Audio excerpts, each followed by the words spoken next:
Azizlar, kechamiz davom etadi. Yana bir barchangizga to'ylar muborak bo'lsin. Vatandoshi ishchilar haqqida kelin-bilan muboraklar o'tmoq uchun qarindosh va do'st birodarlar, go'zal kechamizning aziz mehmonlari.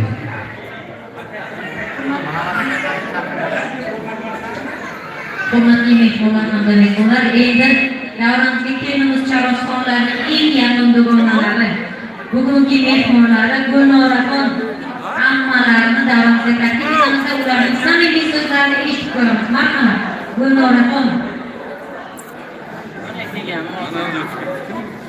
Marhamat, sevgili ishchilar bilan kelinimiz charosxonlik kechamizning aziz mehmonlaridan biri bo'lib turgan hamkorlarni Nurafon opamizni davomida chorlasada 2 yoshda bo'lgan o'zingizga samimiy go'zal dadaxonlarni opajon xush ko'rdik.